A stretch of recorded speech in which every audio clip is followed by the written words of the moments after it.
People are not objects on an assembly line. That's a ridiculous notion. But you got to have that fundamental transport element. Otherwise, it's really tricky. University education is often unnecessary.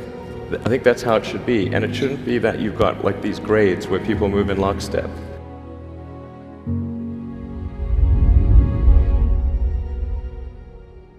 This factory here can serve as an inspiration to people in Germany and throughout Europe for excitement about the future. I mean, we've got to be excited about the future. We've got to do things that make us want to live.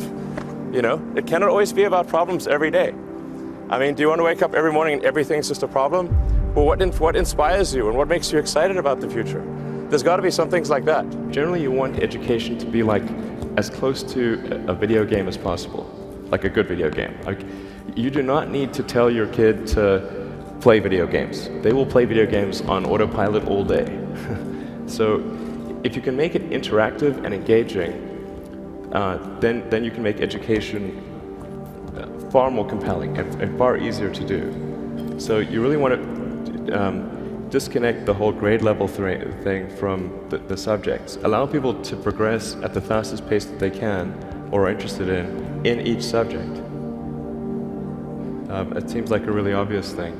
I mean, I think like most teaching today is a lot like vaudeville, where and as a result, it's just not that compelling. It's like somebody standing up there and lecturing to you, and they've done the same lecture several years in a row. They're not necessarily all that engaged or in doing it. Education is often unnecessary. That's not to say it's unnecessary for all people, but I think you probably learn about as much, or the vast majority of what you're going to learn there in the first 2 years, and most of it is from your classmates.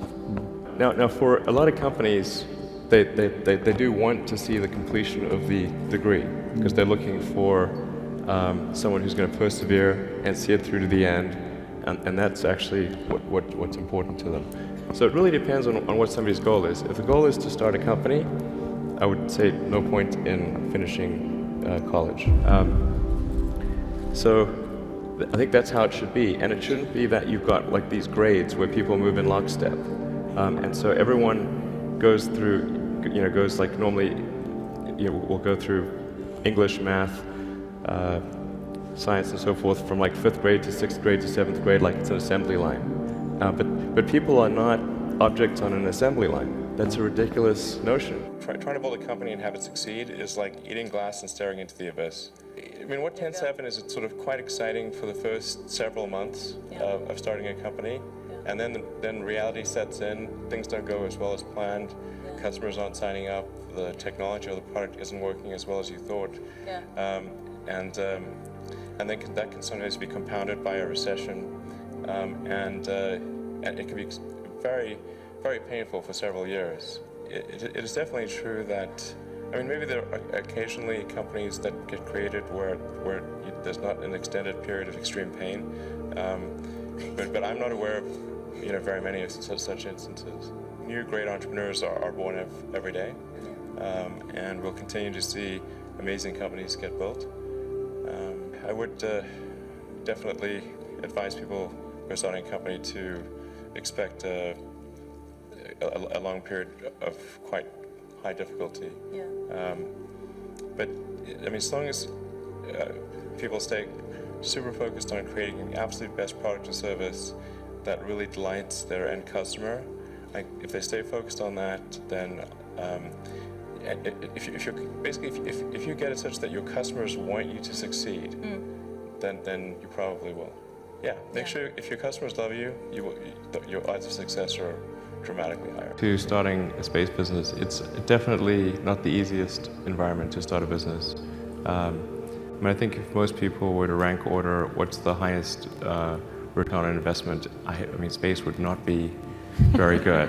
When starting SpaceX, the joke, I heard the joke, this joke so often, it was ridiculous. The joke was, how do you make a small fortune in the space industry? And the punchline, of course, being start with a large one. It's tough going. I think if SpaceX and other companies can lower the cost of transport to orbit and perhaps beyond, then there's a lot of potential for entrepreneurship at the destination. I mean, you can think of it like the Union Pacific Railway. Before there was the Union Pacific Railway, it was real hard to have commerce between the West Coast and the East Coast. It would go by wagon or a really long sailing journey.